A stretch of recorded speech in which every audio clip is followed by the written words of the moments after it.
Hello, everybody. Holy cow. Just made it. Oh, excuse me. Oh, who all we got in here? Looks like we got 6 of us in here. First responder, good to see you. Sorry I was late. I've been busy out there cutting up all them trees and stuff that fell down. It's been a rough go. JB's Little Shop. Hey, what's going on? I hope you got Mr. Lars tied up back over there in the corner somewhere. Justin Hill. Great to see you as always, man. Old McDonald has a car. Might need one of the stair chairs, huh? Oh, Lord. After all that, I needed something. Let's see. Let's get the invite going up here. I was in such a hurry to get in here. I didn't get that all set up, but we can get that all started. There we go. I'll jump over the other screen and pin it. Auto Salvage Outlaws. What's going on? Great to see you. Let's see. Hope I didn't miss anybody else there. Auto Salvage, and of course, Up. Always good to see you. Jim's, if it ain't broke, fix it.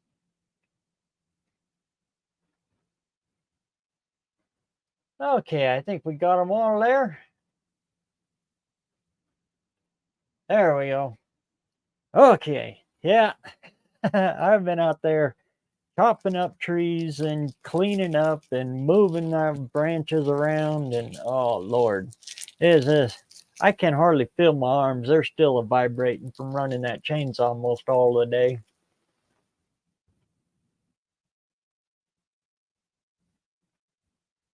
Fix it till it's broke. That's always my motto.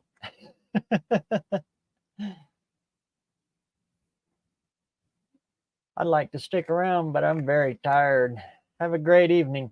No problem, Philip. Great to see you. Hope you're doing all right with that mystery. That's almost not a mystery. Small block Chevy. Oh, look at here. We got a Cousin Mike slip on in here. What's going on? What's going on, Cousin Mike? I'm fixing things. Good to see you, Twisted. Show you what I fingered out. What you got going on? Disassembling a 390. Oh. Hopefully it's a 390. Oh, I know this one is. Let's see here. Here's my camera. I'll show you what's going on here. Uh-oh. This is a mystery reveal going on. This little sucker here. Uh-huh. She's at 0 and the mark's over to the side. And the chain has probably over an inch of slop in it. Oh, there you go. Between the slack and the mark, we're probably about 2 teeth off. You got about I was going to say, you got a few degrees there. You got a retarded Ford. Yeah. That's probably what's going on with my compression there. You get another one local here, or are you going to order it in? Oh, I got to look around online, see what we can find. So, but that's pretty good news, really. We'll slap that on before we go any further. There we go. Now I can see the chat. Hey, everybody. You won't know what to do if that thing's got full compression. And a new tranny. You're going to go ahead and put that C6 in it? Yeah, I can't drive it the way it is. If you're not driving Miss Daisy, it slips, so.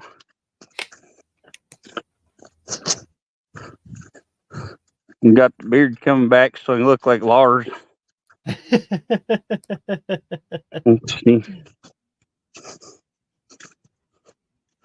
Trying. Twisted there. Yep. Easy fix. Those are the ones we like to find.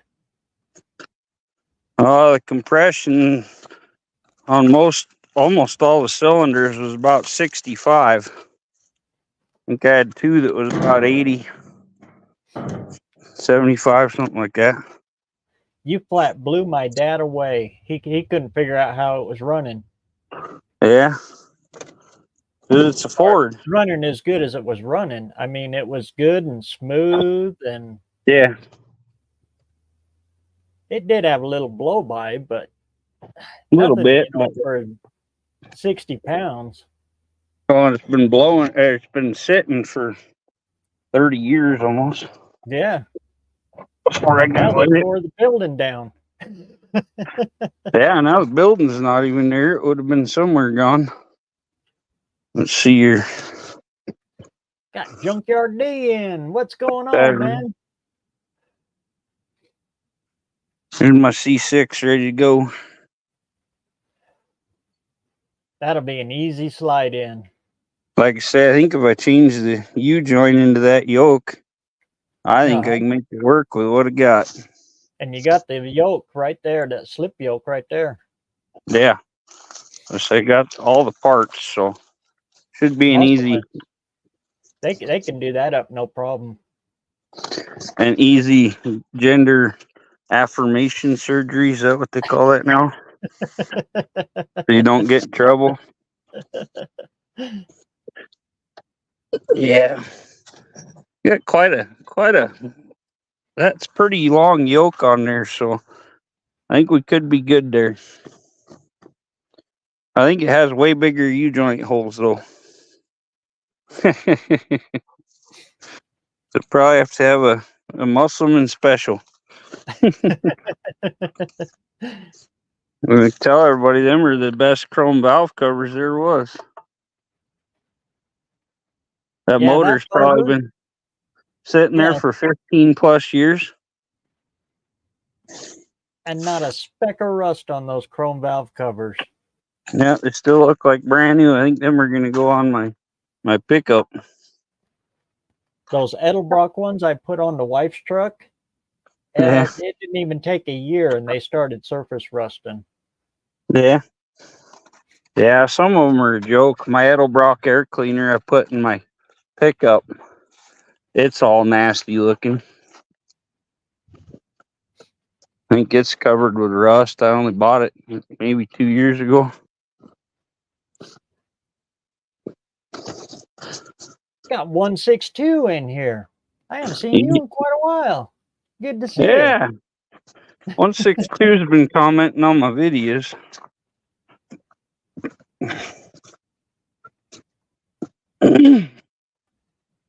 Colleen Tebow made it. Yeah, so did I. Whole bunch is late.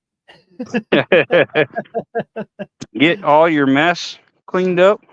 Yeah. And remember the tree I was showing you where we were going to have to tag team it and train it out? Yeah. It split and went over. Nice. So not your problem. No, I got to get it out of there because the canal company, they won't touch it and it'll wipe out my culvert. Oh, okay. So now I got to get down inside the canal and cut it up and throw everything up over the top. Oh, God. I just pull my pickup over there, hook the winch onto it, and go like bat out of hell. Maybe go over to Dad's and get one of those big 66-inch monster truck tires, and we'll throw the winch up over the top of it and roll it up on out.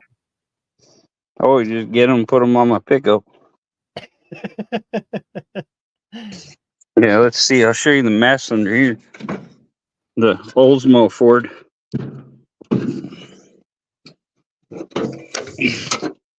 Yeah, there's my rusted mess of an Edelbrock air cleaner. The letters are rust colored. How long's that been on there? Oh, about a year or so. It's pretty ugly. See, there's all my oil, keeps everything lubricated. keeps the keeps the engine bay from getting all that rust on there. Yeah, like my valve covers, everything, they're all protected. Say lubricant's your friend there, so. Old We'll truck have to just bring keeps that on over, chugging. pull that 360 out, and I'll bet you just re-ring it, and I'll bet dimes for Oh, dollars it's a spit intake gasket. yeah. Well, pretty sure I just do that 390 you got for me. Throw Yeah. it in there. We'll put new everything in it before re-gasket it and go through it and everything before it goes in there. Put a little ATF in there for a while and soak it. Freaking do a compression test before I tear it apart, and then Come over and grab my 5-gallon bucket of ATF and acetone, and just yeah, dump down the intake. intake. Yeah. Yeah. And And then then squirt spinner. some into each one of the cylinders, and then just Yeah. screw the spark plugs back in, keep the critters out. Let it sit for a while and then About a month. check the numbers on it, and if it's got good compression, we'll just re-gasket the whole thing. But Oh, old McDonald, I'm about done cutting trees. And I still got a long ways to go. yeah, you let me know. I'd come on over with my truck and my saw. I tried tackling that Russian olive. I think I need another chain. You know how those are. Yeah, they're a chore. They pick up Russian a lot of olives. dirt. Ugh. The console build, 0162 builds some pretty neat stuff. He's always fabricating things. You know, building consoles and Frenching his lights and doing all kinds of crazy stuff. Yeah, he's having all kinds of fun making it custom. I've been pretty drunk before, but I never Frenched a light. I think he does it sober. Oh, How am I there, Tim? Oh, tired, beat up.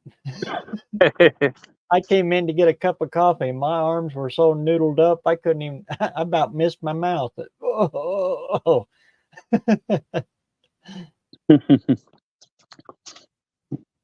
Mr. Tim Windsor in here, he's almost 600 subscribers. Not one video. Not one video. That's pretty doggone cool. He's the best commenter on all of YouTube. Oh, Tim's just a good dude. Always supporting everybody. That a new buddy of mine. Tell you, everybody in here needs to be connected to him because he's one of the smartest car dudes I ever met. At Muscle Car Solutions. Oh yeah. He's an Edelbrock carb tech, and I mean, I watched a video of his today. He was reviewing 4 different kinds of lifters and showing you all the problems with them. And yeah, he's a smart guy. He can tell you anything there is to know about any carburetor or lifter or cam, anything. He knows it all. And if you leave him a comment, he'll either answer you or do a whole video on it. So he's kind of a friend of Riley's Rebuilds too. Yeah, Muscle Car Solutions. He's been around for a while. Yeah, I think he's got somewhere around 30,000 subscribers. You watch his videos for quite some time. Yeah, you watch his videos. I mean, he tells you everything. Anything you want to know, it's in there. So I'll share out some more of his videos in case anybody wants to check him out. New guys' guitars. Yeah, I think me and Bella are about ready to call her a night. Yeah, I think I'm gonna make this a short live, and I'm gonna hit the sack early. She's running so fast, can't even get her in the camera. Huh. Been out Speaking of playing. lifters, we got to go over to Dad's and find out where he's hiding those 2 sets of Chevy lifters that he bought back in the 80s. The brand new ones. Yeah, those are good old stock. I'll tell you, I think he bought 4 or 5 different kinds of lifters, and I'll tell you, almost every one of them failed. But Ed's machine turned me on to a company though, Johnston's. yeah, Starts with a J. I think it's Johnson's. Those I are the don't ones remember. that he always uses, and they're still made in the USA, I guess. Yeah, he went through some real nice big brands, and I tell you what, they're garbage. It's hard to find a good lifter anymore. So some of them were big brands we use and stuff on parts, and their lifters was just straight junk. Come on. Yeah, from what I heard, there's only like 3 companies that actually makes them, and then they slap other names on them, Yeah. and Yeah, all the that's all about parts are from everything is. overseas. You really got to think about it. How many dang warehouses or buildings are you going to build to make the same thing? It's like half these dang oil filters and stuff. They probably just roll off the line and they go down their own line and get their own paint job, you know? But it costs a lot of money to set up a facility to build parts. So you can pay this guy a little bit to build yours, you know, go for it. I Make more compared the profit. guts from old lifter to new. Yeah. They're different. There is a way around the issues. Yeah, he was talking about building old Mopar ones the other day. Taking like the old Mopar ones and putting new guts in them and stuff. Checking out the holes and all that stuff, find the right ones. Yeah, like I say, most of them, they've gone to China and stuff, and China has a facility for each part, and they make 40 different brands. So, And they don't have an EPA and all that stuff to deal with, so yeah, they don't care. They'll just do it. no quality control much. So, Got that guy with a piece of cardboard that peeks over and looks at thing, and then he covers his eyes and welds, and he peeks at it.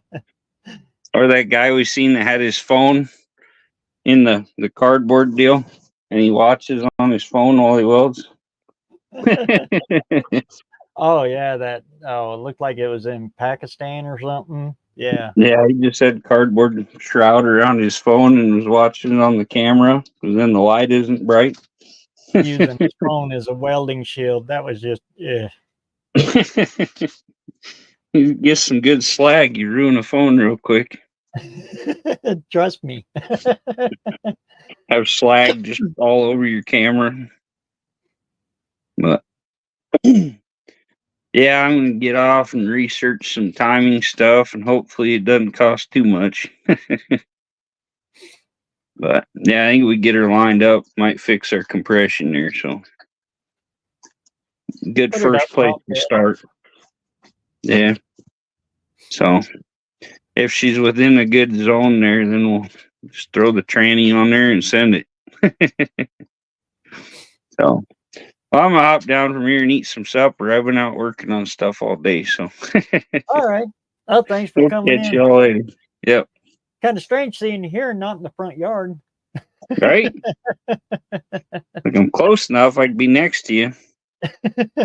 Thought about getting the wife to let me in or something when you're gone or something one day, and I'll get in the closet behind you and come out while you're live streaming.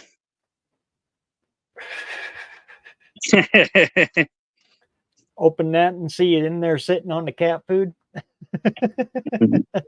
Just sticking my face around a t-shirt back behind you. With a scream mask or something on.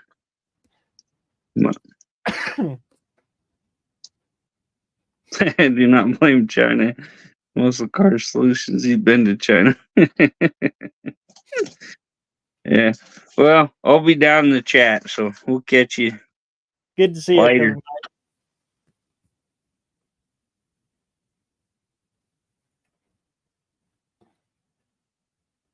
Here is some info about AFR and Edelbrock. So AFR used Eddie to cast the head. However, the new AFR casting changed recently. The new casting resembles China castings. Oh, really? Excuse me. And if you're talking about heads, years ago, I got my machine shop here. He cued me in on that immediately, and I've lived by it ever since. He said, no matter who makes the heads, you always buy them bare. No valves, no nothing in them. Just buy the bare head, and then take it into your machine shop and have them do a valve job on it. Because no matter what, they always put the cheaper valves, cheaper valve springs, cheaper valve keepers, anything like that where they can kind of cut a little bit of, corners. They do, and they do it in the valves. The expensive ones, he said, well, I don't have to do much to them. I just, put the valves in and do a real quick little valve job on them. But the cheaper ones like Speedmasters and that, sometimes he's got to work those a little bit.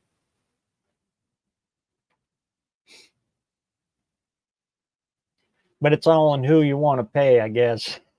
You want to buy the cheap Speedmasters? Well, you're going to pay your machinist a little bit of money to get them right.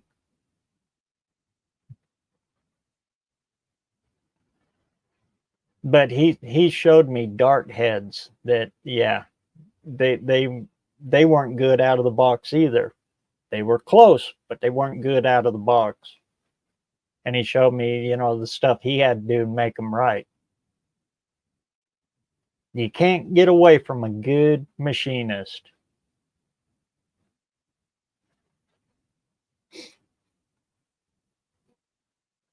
That's where I'm at, Mopar. Yeah.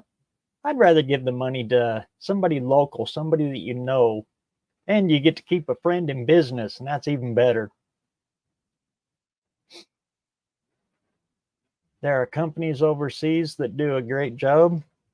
Yeah, and I'm seeing more production move into Mexico, which is pretty good. They've got actually higher standards down there, and it saves a whole bunch of money on shipping.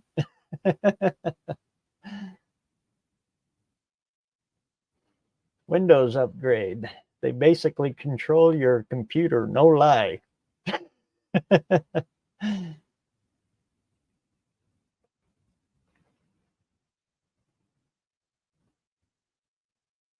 Let's see, where are we at here? I better post that link again. I should just jump over there and open up the other window and pin it, but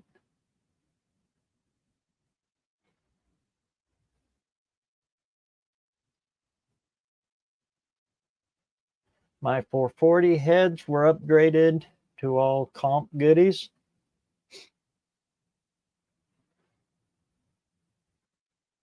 Have no fear, the Dougster's here. Good to see you, my man.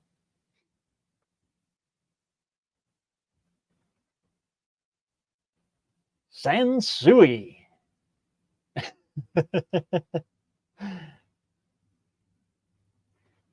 Speedmasters are just fine. Bare, yeah, just bare-headed. The only head I would use out of the box is Trick Flow, but beware the guides are tight. Yep, see, even there. And that's what I meant by, the more money you pay for them, they're just little finesse things that they got to do to them like that.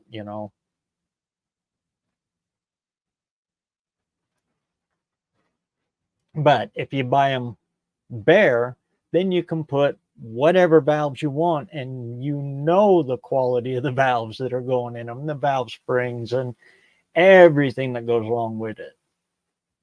But yeah, you're right. Speedmasters actually ain't that bad. I've talked to 3 different machine shops here, Mets, Performance, and Thunder.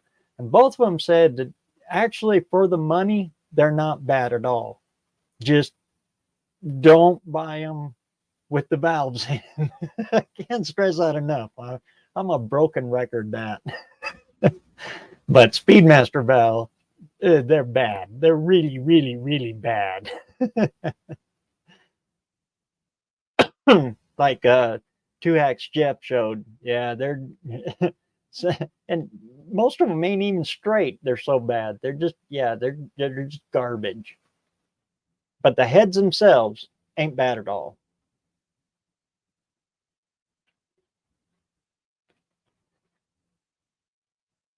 Especially with just a little bit of cleanup, little gasket matching, polishing out the ports and stuff, basic little stuff that you can do at home in your own garage.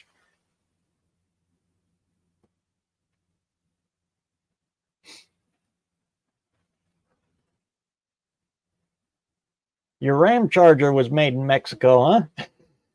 I had an '01 3/4 ton Dodge pickup, the Cummins. It was made in Mexico too. The only thing bad about it though, in those years, it was a 99 through '03, I think it was. They use the way that they casted the plastic, like on the mirrors and all of the plastics around inside of the car, inside of the truck, they're oily. They it's like seep oil, and the mirrors are glued. The rear view mirrors and all that are glued to that plastic. And when the plastic heats up, that sweats that oil out of it, and then the glue falls off and the mirrors fall off. I had the biggest trouble with that truck keeping mirrors on it. You'd close the door, walk away, and then all of a sudden, and it would fall out and hit the pavement and shatter. Oh, Lord. Or you'd just be driving down the freeway and your rear view mirror, just the glass part, would fall off.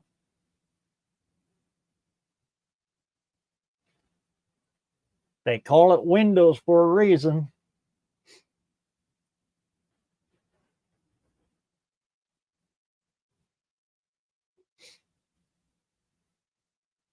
But I talked to a glass shop here, Yellowstone Glass, as a matter of fact. And the first time I called them, they said the first question they said, "Oh, is it made in Mexico?" And I said, "What?" And I went out and opened the door and checked the tag, and I said, "Sure enough, it is." He says, "Yep, happens all the time. Bringing them on in. We got them. We've got the mirrors in stock because we replaced so many of them."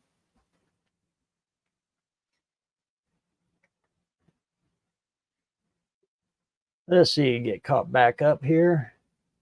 Put a Speedmaster intake on a 351. Runs great. Sweet.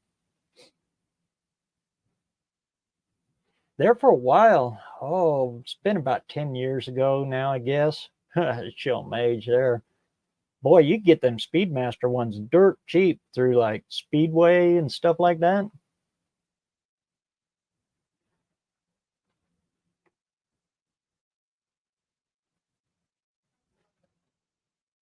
I'm trying to multitask, loading a different computer. Oh, typing on wrong keyboard. Windows update.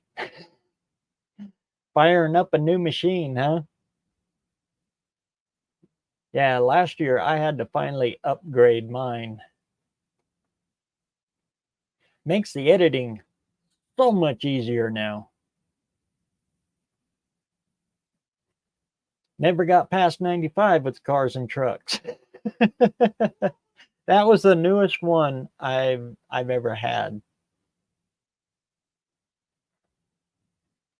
Or, the mileage wise that I personally had. That truck only had about 60,000 on it when I got it.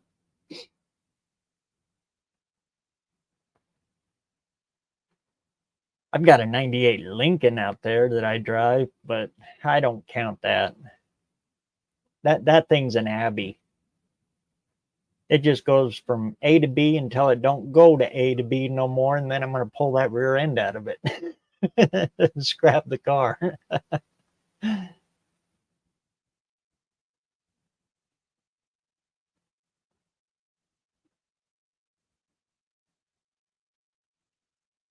I had a mirror fall out of its holder on my motorcycle at 75.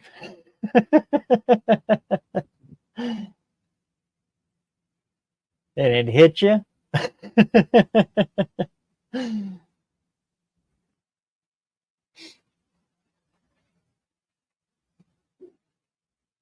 I bought a Speedmaster blower intake and found epoxy covering the port between 5 and 7.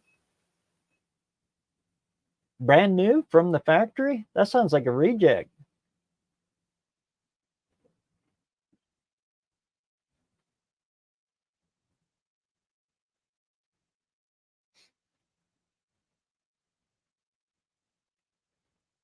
Hey, Terrence, good to see you.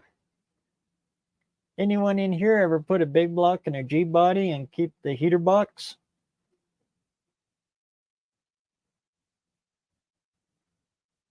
A big block in a G body.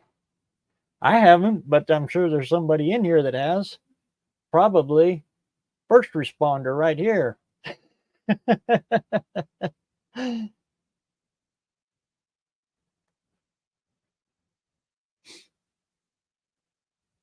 I got a 97 Toyota, pretty damn good beater.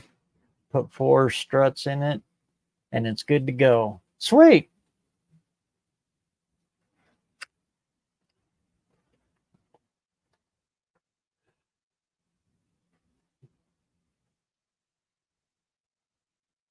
Brand new from Amazon, huh? That's weird.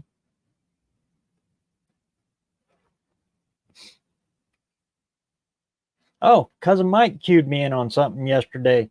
He got his air cleaner in, and it looks like it was drugged behind a truck or something. It was pretty beat up, so he had to call and get a return authorization, all that. He's going to send it back, and they're going to send him another one. But anyway, little long story short, he's when he called the return office for Edelbrock, because that's who made the air cleaner, he said, don't send it back in an Amazon box because they're fighting with Amazon right now. So if you have to do any kind of returns, I'm wondering how many companies are doing that. Just take it out of the box and put it in a different box and send it back. They might care a little more if you do it that way.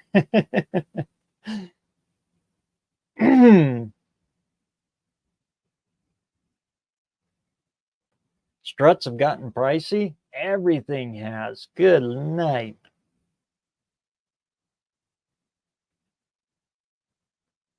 $28 for a transmission mount.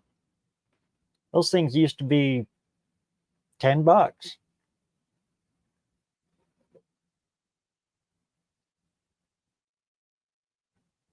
You can always cut the heater box, cut, chop, make it fit.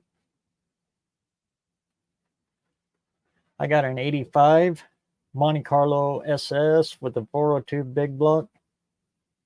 I'd like to keep the heater box. And an 85 especially, I don't think you can. Not with the big block in there.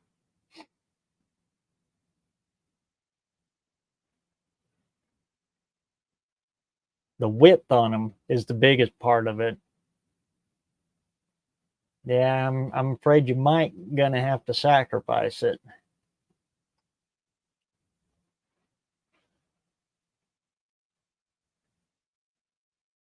Be a little different. It was a 70s Monte Carlo. I know you can fit them in them.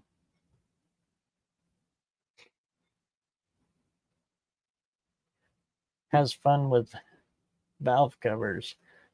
You're better off cutting the airbox and going with aftermarket air that fits under the dash and trans tunnel. Just extend your lines to it. Yeah, that's what most guys do.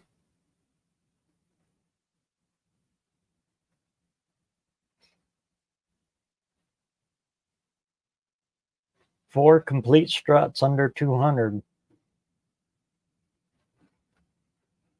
Hey, Terry, good to see you. That was sure good talking to you the other day.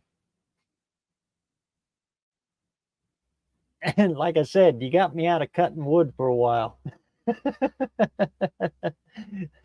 I've been doing it most all day today, and it's just beating me up. My arms are rubber.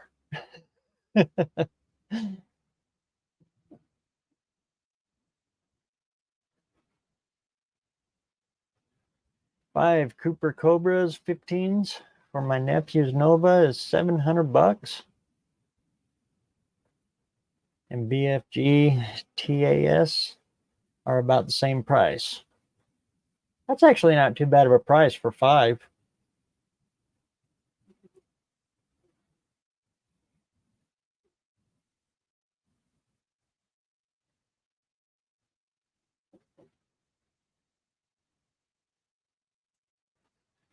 Yeah, 70s one.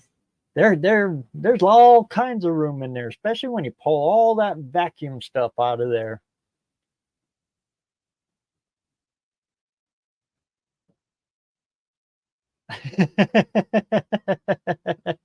You and me both.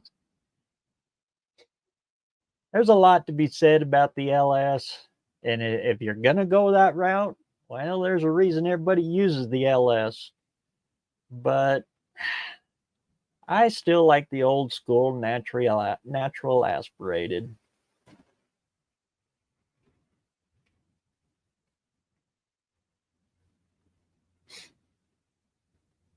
The 402 came out of a 72 Chevelle. Sweet.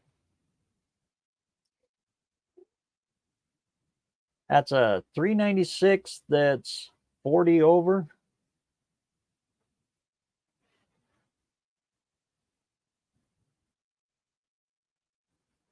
Turbo V6 fits real nice.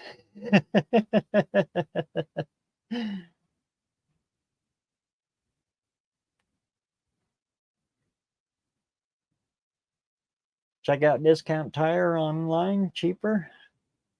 I put my own tires on. That's one thing I'm missing now is a tire machine.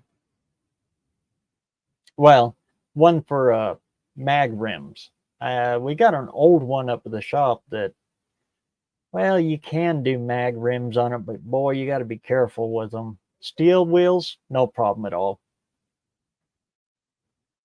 But it's still got to go in, take them in and have them balanced. We done got rid of our tire balancer. Traded our tire balancer, a Transtech machine for flushing automatic transmissions, and a big parts washer for a 39 Chevy coupe with a 454 Chevy in it. Then we traded the coupe off for a 55 Ford. Oh, Lord, there was a whole bunch of stuff on that trade. The 55 Ford, 3 Volkswagens, a cage kit for a Volkswagen that's still in the box. The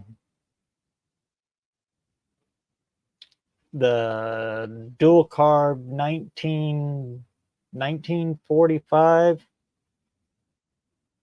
almost a 2-liter Volkswagen engine with dual carb on it, and a 2000 Dodge truck that had been T-boned. Traded all of that, or traded those 3 machines for all of that stuff for the 39 coupe.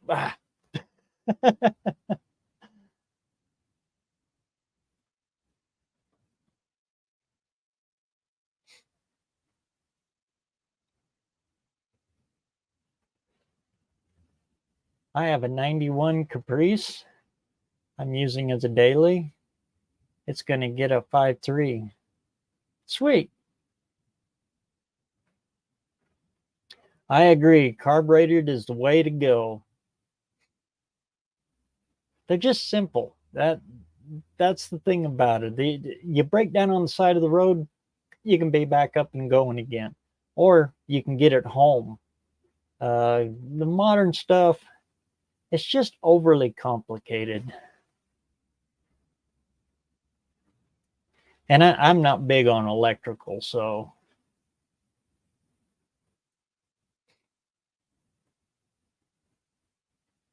the rally wheels for a Nova are back from the powder coat. The man is, and man, this rally wheel silver sure looks good. Sweet. I got a 40 coats and a rim clamp. Hoffman paid $700 for both. Way cool. Getting a set of COP rally caps for the wheels and no beauty rings. My nephew digs it. Way cool. Hey, there he is. What's going on, Dutch Guy's Garage?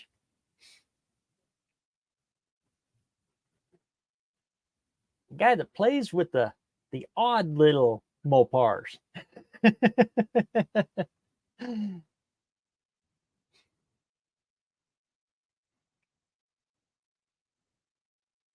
Building a bigger mezzanine tonight to store engines on. Made a beam setup to hoist them up and move them. Structure is good for 22,000 pounds. Holy cow. You can pick the whole dang car up. Way cool.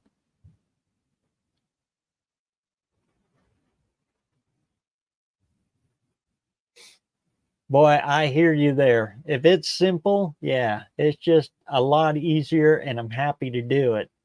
Every time I got to break out my scanner, I lose my happy place.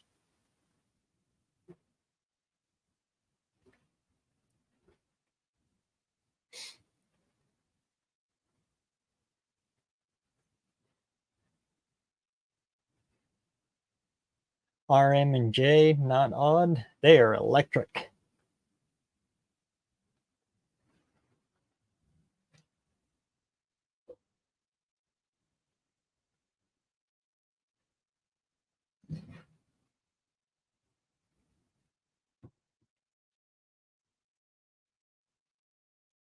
So, what's everybody been working on?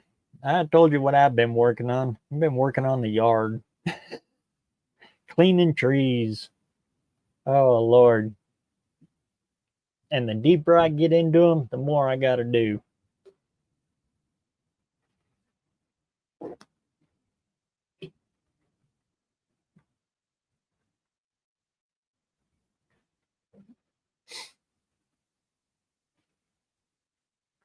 But the weather has shifted here. Oh, good Lord. I was out there in t-shirt. Finally. In fact, it's 54 degrees right now. That is wonderful.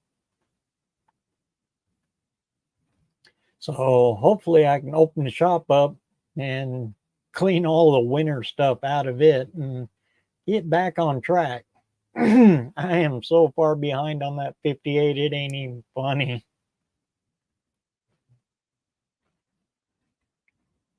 Oh, don't worry, I'm going simple with the 5.3 swap and the Caprice. I'm doing all the junkyard 3-wire. Get the cats deleted, no Holly Terminator stuff here.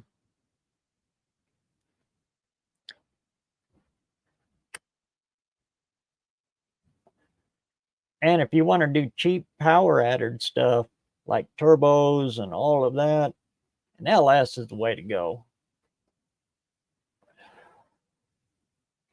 Let the computer, play around with all that important stuff. timing and all that stuff. Just let the computer take control there.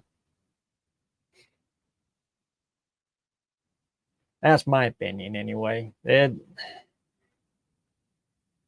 It's too easy to blow things up with manual when you go power adders like that.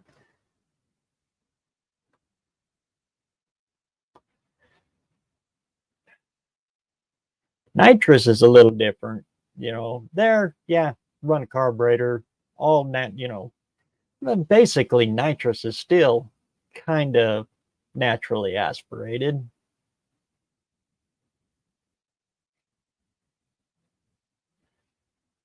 And there's a guy on here, Adam Grover, Terry Grover's son, as a matter of fact.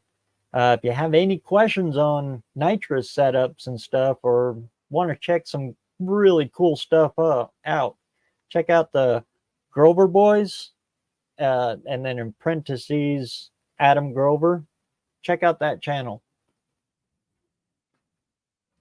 Or just check out Terry Grover. He's usually got it in his description, and you'll see his son Adam in some of his videos and that. But Adam, he runs a lot of cool stuff. You just got to go check him out. It's cool stuff. 23 and snowing in Michigan. Oh man, we skipped through that. Or you're catching what hit us just a little bit ago.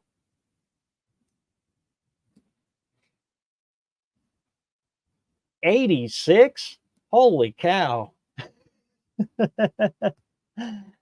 We won't see them kind of temperatures for probably another month and a half or so.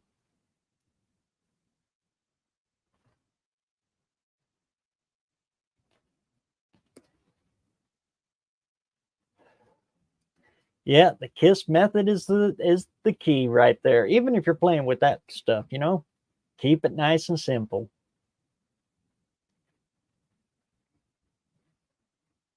Working on the center console and taking more time than what I figured it would. That's what every project does. I can't count how many times I told the wife, oh, this is about to take about an hour. And about 4 hours later, come walking in the house. Yeah.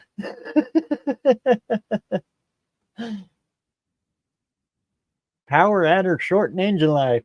Ain't that the truth? Top fuel is only 1/8 mile now. So if you figure those engines only last a quarter mile, 1/8 mile up and an 1/8 mile back, and they rebuild them.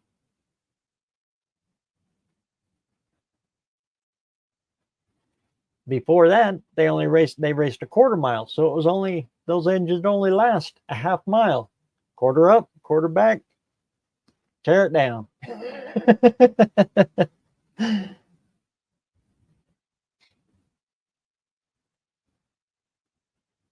But they really do too. Oh, I've always been kind of leery, even with these modern cars with the turbos on them and the superchargers on them.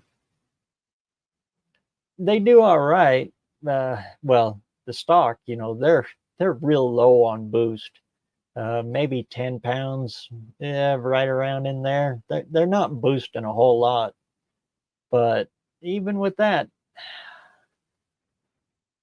it's always been in my mind that you boost it up, she's going to wear down. And the fact that it's a turbo car, so you drive it like a turbo car.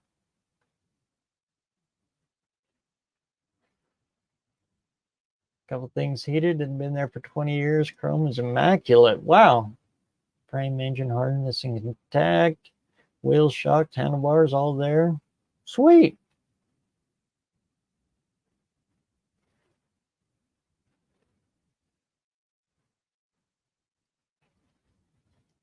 I tell you, the quality of wood is so bad right now. I never had to rack 2x16s like this before. Ah, yeah. When I built the porch on the back of the house here, yeah. I must have spent a good hour in Lowell's going through it, picking through lumber. Oh, and then you get right down to the bare minimums, and you're picking the best of the worst.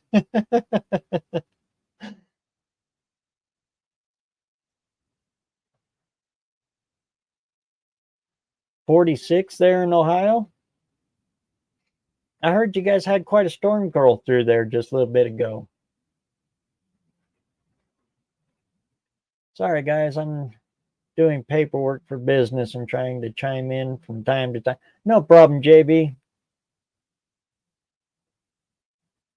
Just keep that shoe goo away from that paperwork.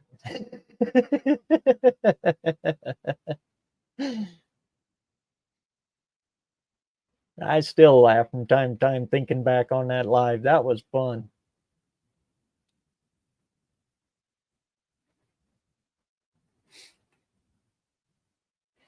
That and just trying to find something with some grain in it.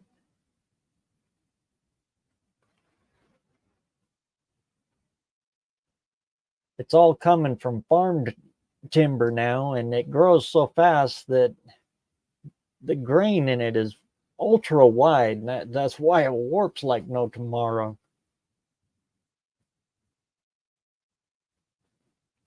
And the prices they want for it, good night.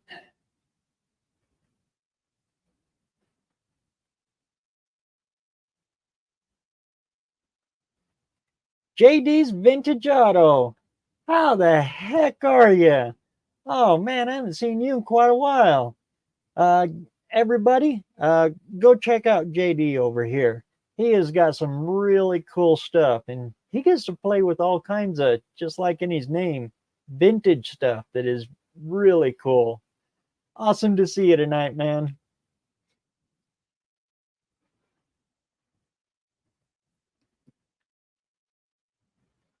The best thing modern cards have is only rings and thinner, less bore wear. Yeah, the lighter rings in them. And the tolerances have gotten real tight on them.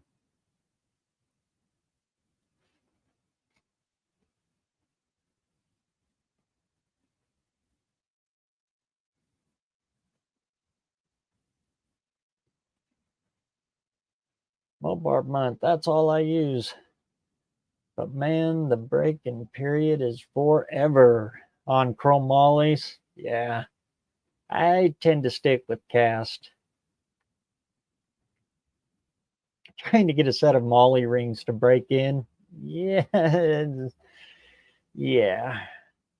I'm 38 and refuse to get into the LS computer tune phase. My mommy has an HCI 350 right now that is nasty cam and open headers. When it comes to old school power, I always stayed carbed. And you get the feel. A carbureted car, you get that feel of the four barrels. You know right where they're at.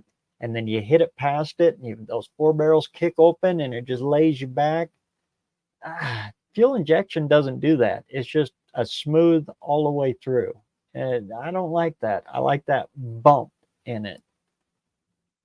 And my foot knows where it's at, so I can control it and I can hit it when I want it. It's a lot easier for me anyway with a carburetor for that. Fuel injection, that's like running a 2-barrel or a 1-barrel, which is basically what fuel injection kind of sort of is, kind of in a real loose roundabout way. It's a great big 1-barrel, sort of.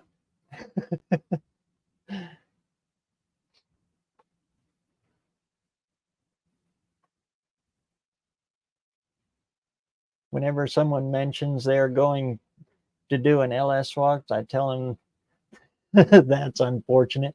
The good thing about LS swapping, though, and everybody out there doing it, now I can pick up these old blocks for next to nothing.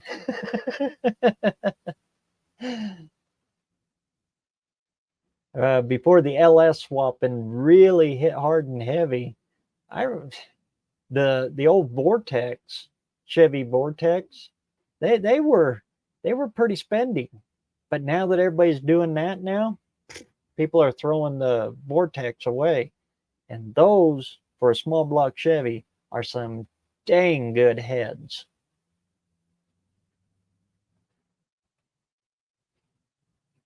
The intake manifold costs a little more for them, and there's a trick to them too. Take them to your machine shop with your intake manifold and have them drill the two center bolts into them. And Victor Rees and I was just gonna say it. Oh, in Edelbrock, they do make an intake gasket for that with the holes already in it. That's a real common thing to do to them. It helps to seal that right in there. But those big cathedral heads and those uh, Vortex, they flow really good. And like I said, now that everybody's LS swapping, they just throw those things away. Well, you find them in the junkyard now, and they're just regular junkyard prices now. Not yeah. We had confirmed tornado touchdowns. Holy cow! But exactly a month ago, we had tornado warnings here, and a branch from my tree fell and demolished my windshield. Oh, daggum. Fender and hood on the Caprice.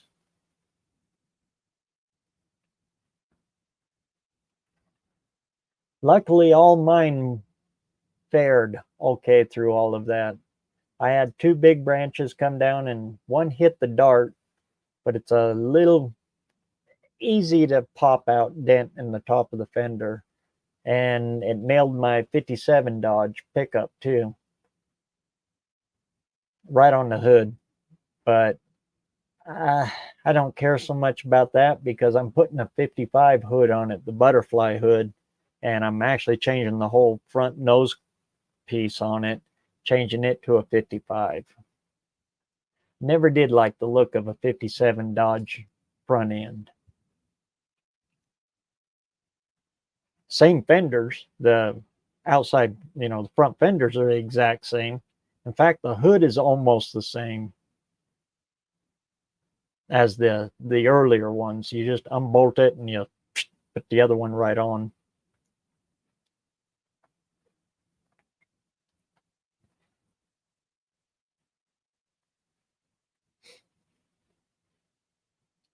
Fuel injection has its place. It's called an airplane if you want to fly upside down. And fuel injection is actually very highly regulated in airplanes. I found that out from my friend who's he's got a couple of airplanes.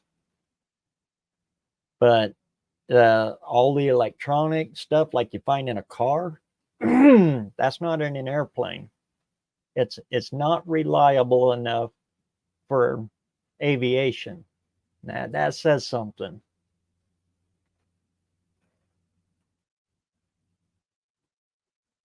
They do use mechanical though, the old school mechanical, and it's got backups upon backups. No moly, no chrome. Only there's no such thing. Look it up. Most people confuse this.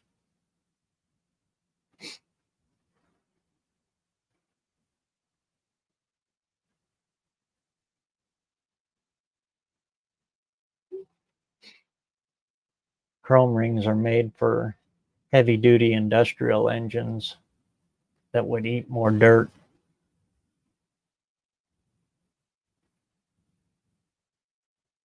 Moly or a hard chrome ring, most people confuse the two.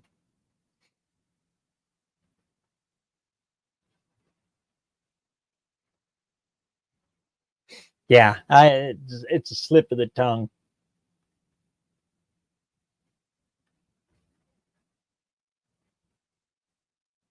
I know when you do molly rings, you got to really pay attention to your crosshatch when you buff out your cylinders. You got to put a heavy crosshatch in them.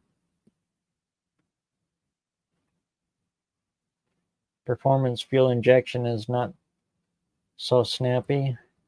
Needs power adders to get the shit eaten grin with the giggle. Yeah, just straight out of the box. Yeah, modern fuel injection. It's just, I don't like that. Especially when you couple it up with a drive-by wire. Nope, yep, right there. Yep, see Mopar too. I hate that too. And I hate not having the feel. I like to, you can feel a lot through that cable. You can tell where you're at. With drive-by wire, you don't know where you're at. Your foot, you don't feel it. I don't like that.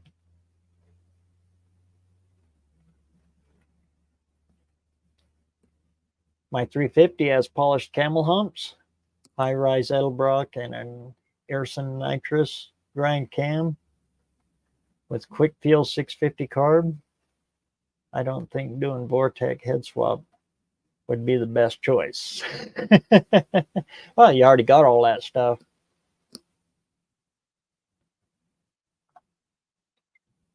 With those Vortex, they will outflow the camel humps. I've got a set of camels too, and I'm going to run them.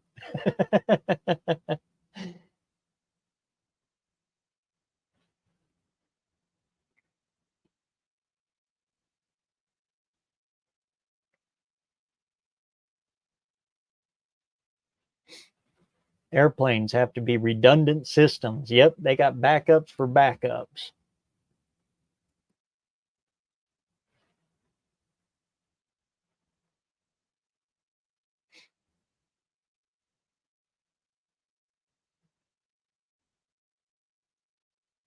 Let's see, get caught back up. Stock Vortex, outflow ported fuelies. Yep. And boy, there for a while, around here anyway, like like I was saying before, the LS thing really took off hot and heavy. Good Lord, they was wanting about $2,500 for a Vortec, you know, a 350 Vortec core. Now I can find them for around 300, sometimes as low, complete engines. Just the heads, uh, sometimes $50 a piece now.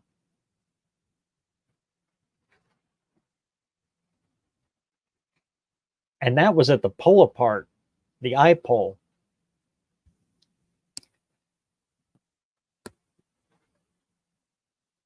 Found a Howard's cam timing set for 150 on Summit. I don't think you have to go that hard.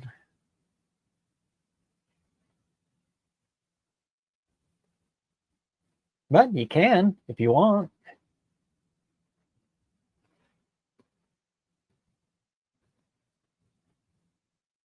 I'm sure it's a good one. Howard's cam. I really like those Summit brand ones. I never did look to see if they had it for an FE. I wasn't looking for an FE one at the time when I got the one for that 460.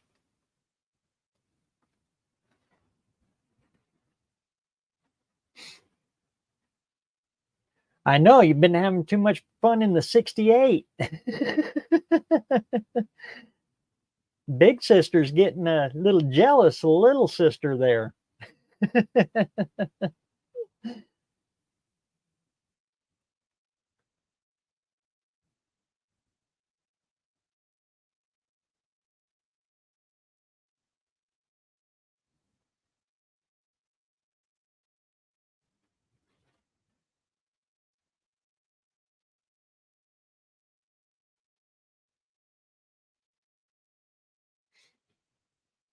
Summit brand is 20 bucks more? What the heck?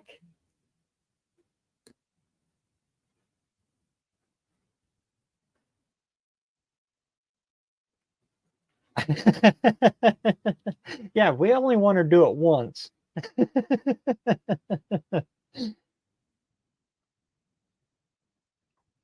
$20 more for the Summit brand. Wow.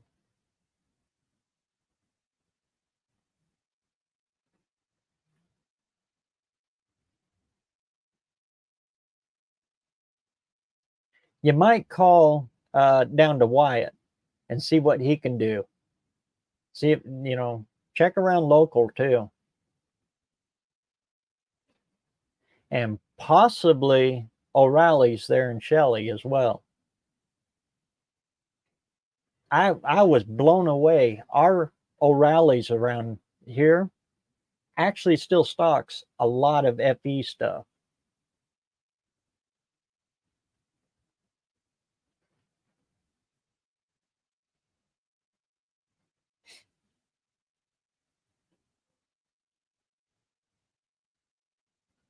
Yeah, that's what I was saying. A Howard's, $20 more than a Howard's cam timing set for a Summit brand? That just don't sound right.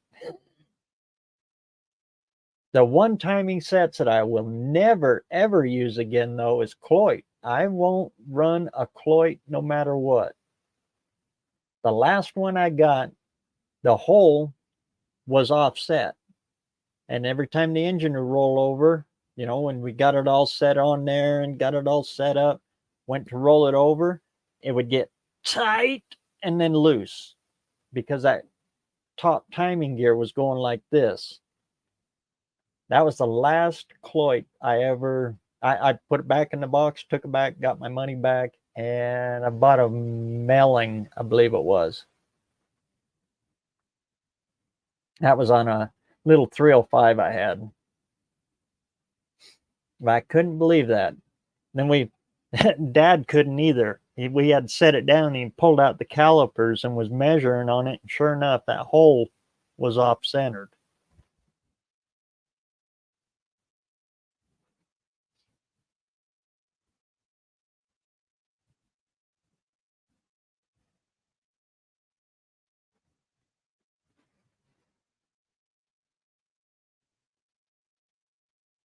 Sounds like the last of the ice slid down off the shop.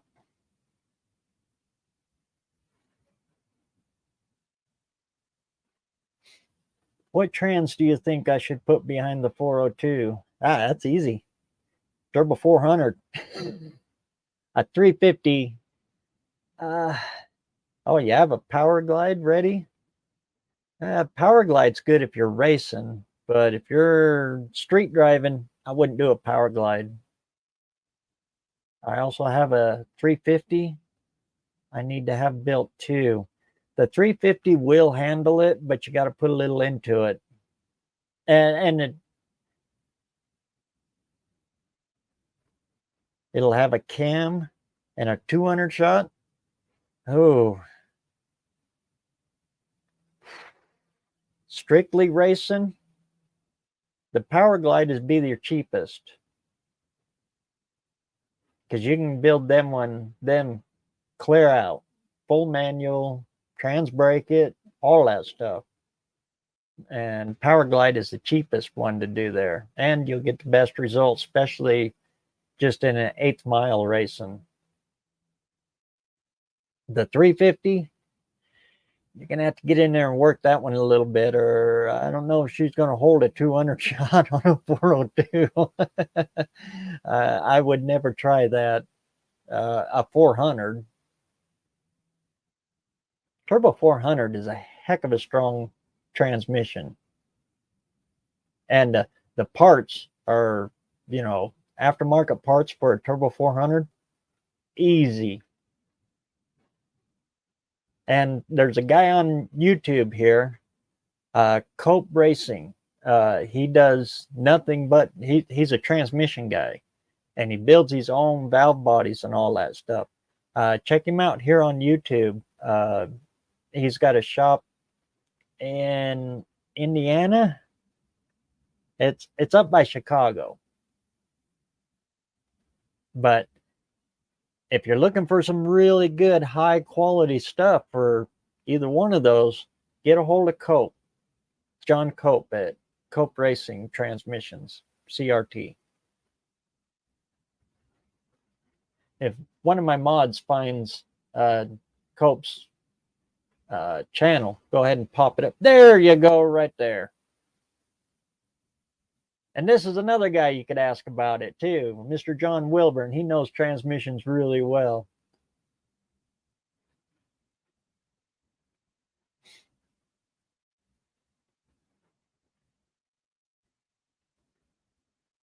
But Cope Racing, his stuff is top notch. And if you buy a valve body from him, it comes engraved. He'll put your name on it. Dang good stuff. Very, very good stuff.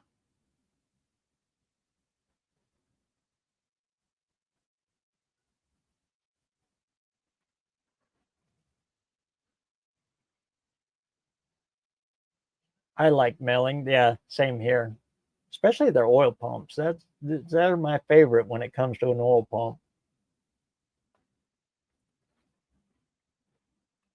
Yeah, the offset on that timing set was just unreal, and I haven't used them since.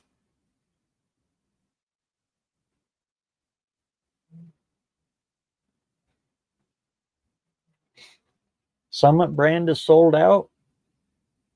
Huh. $4 more. That's had good luck with their camshafts too. Melling.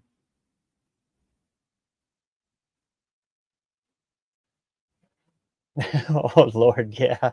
I'm scared of that stuff. Oh,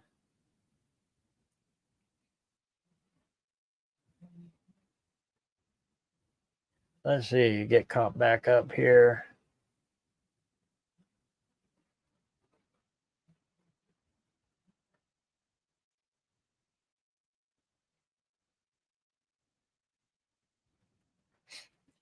That turbo 350 will hold 650 before it breaks. If you shock load it, a whole lot less. Yep. A little bit of wheel hop. Yeah, oof.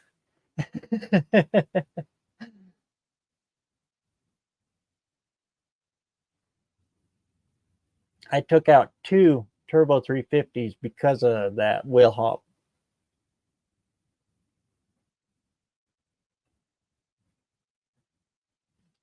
400 is almost as strong as a C6.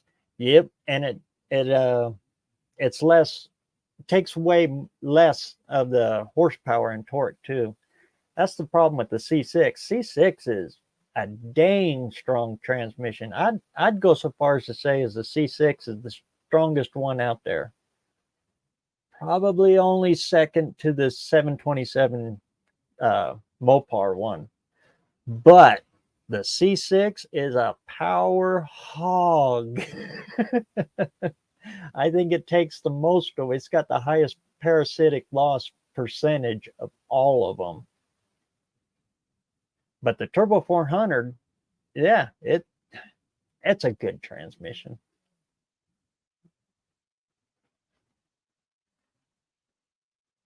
And around here, they're dang hard to find in a two-wheel drive. Everybody's used them.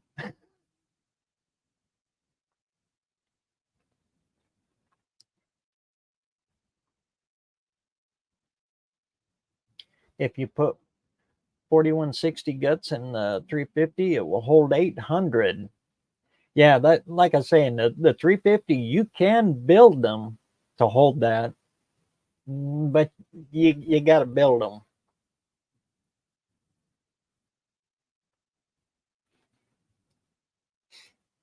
John Cope is the man. Ain't that right?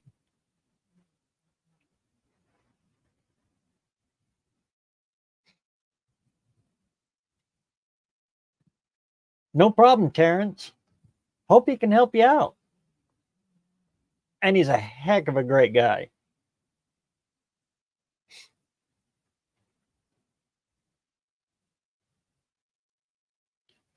No, you got to send him a potato.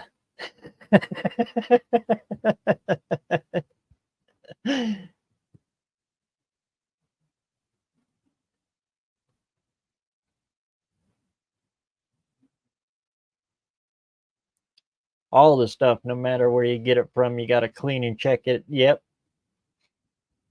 Don't take anything by face value.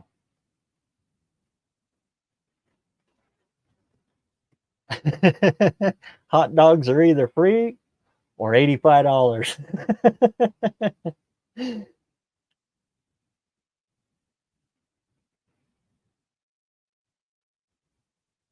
There you go, JB. That's the best advice I heard all night. Glue that IRS man to the ceiling with a little shoe glue.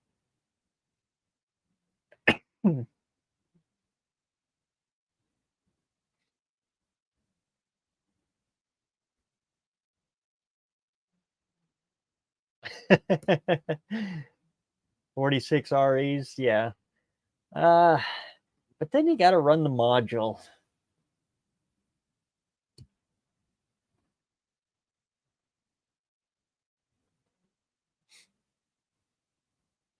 But it's all in what you do with them. I've heard, the 700 R4. Oh, they're butter transmissions, but we've been running one for a long time. But we drive that car as a driver, and it's a good transmission.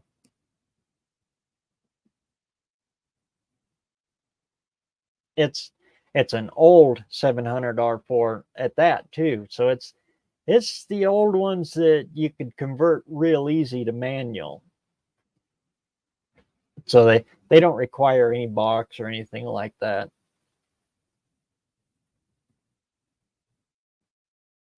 It's been behind a 350 for, well, going on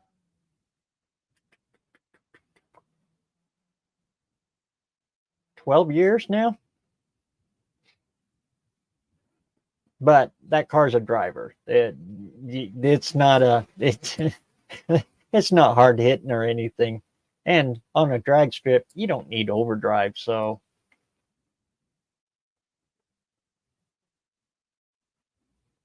almost thinking of dropping that Olds 350 in the Rambler.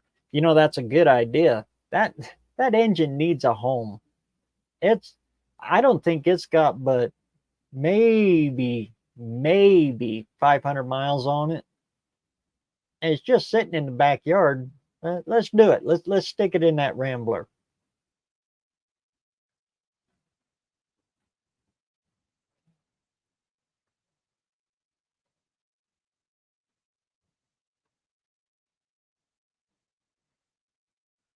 The C6 is power hungry. Yep.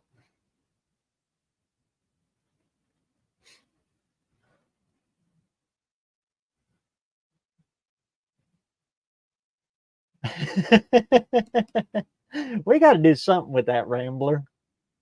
And that motor and transmission is just sitting there. It'll fit.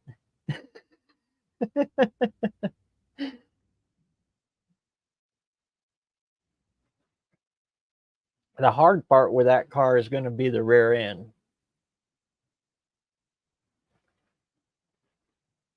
Trying to get a rear end under there.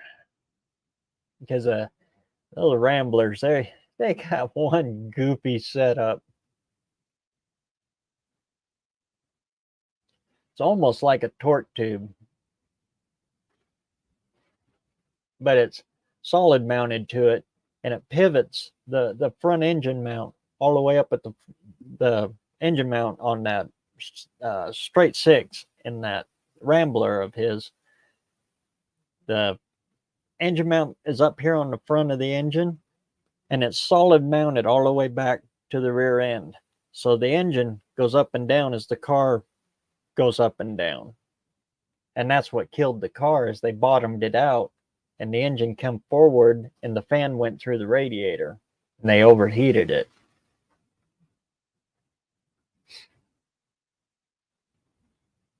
No problem, JB. Great seeing you tonight.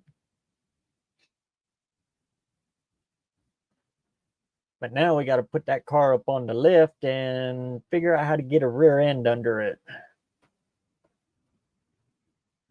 Oh Lord, I'm way behind here. There we go.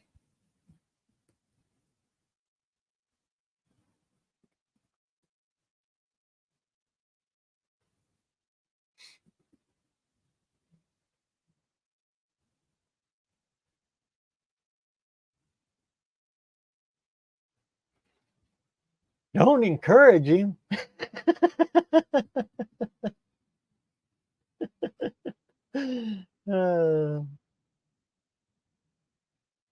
Yeah, Terrence, if you're interested in No Name Nationals, go check it out.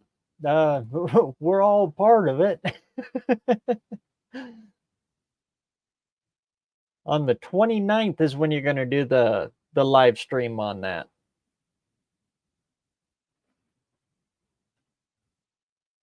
On Friday, March 29th. Oh, I was looking at the wrong spot there. I was looking down at my date there and it said the 27th. Nah, it's the 17th. All right.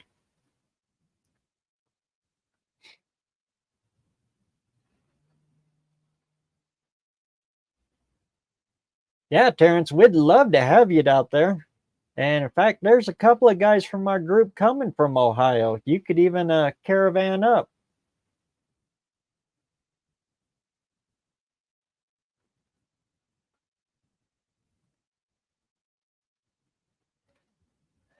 My 46 has the 48 RE internals, except the low band. I couldn't get to work, but I'm going to try again to adapt it to the 46 case. Sweet.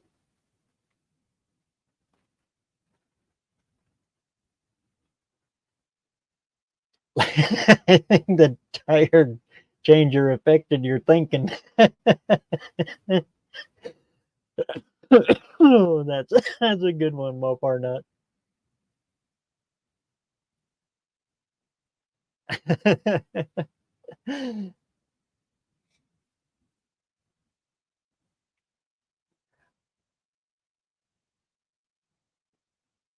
I actually rounded him up a 4.0 Jeep motor, AMC Jeep motor for it, but the bell housing's different. That's what shut that build down. And then we're looking around and yeah, like I said, that Oldsmobile's just sitting there. Needs to go into something.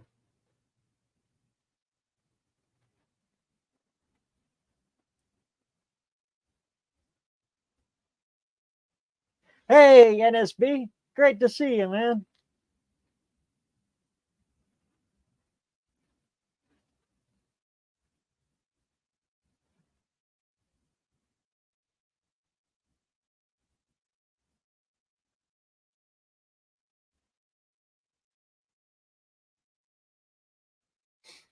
Let's see.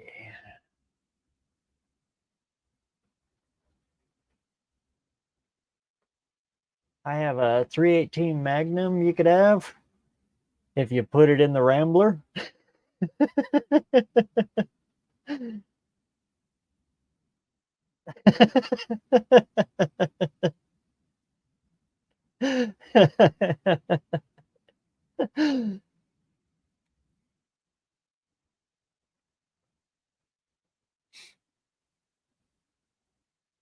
Yeah, that, like I said, that engine was just rebuilt. It was in a 68 Delta 88 convertible. But the car, it sat outside with the top off. Well, the top was just gone. And it just, yeah, the interior was trashed. And it was well rusted out. I had the chance to get the car before cousin Mike did, and I passed on it. 68 Delmont 88. Yeah, that's what it was.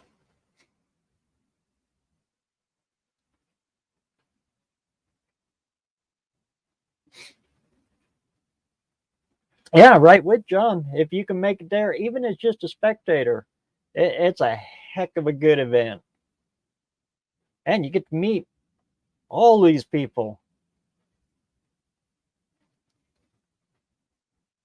Even Mr. Lars here. What's going on, brother? Good to see you.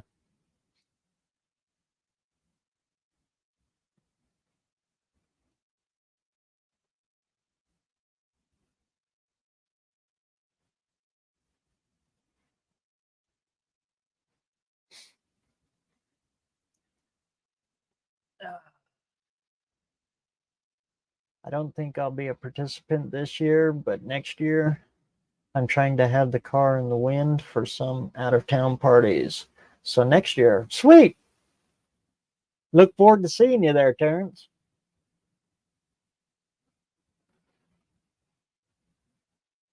Let's see. We've been going for about an hour and a half now.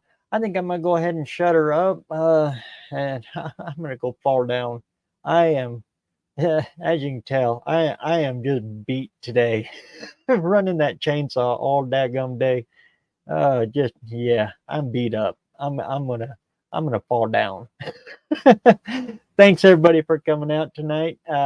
And let's see, the 28th. I'll look that up again. Any of you that are interested in the No Name Nationals, like I said, go check out John's channel on. It's going to start at 8, run from 8 to 10 o'clock on Friday, the 29th. It'll just explain everything that the event is about, the No Name Nationals in Sykeston, Missouri. And just go check him out. And like I said, I'm so tired. I'm rambling, but everybody, thanks for coming out tonight, and do what you can to get out there and get some metal hot. And we'll try to get these old girls on the road, and go check out John's channel on Friday, and we'll all just pipe in and shoot the crap while over there on Friday. We'll catch you all later. We'll see you next week.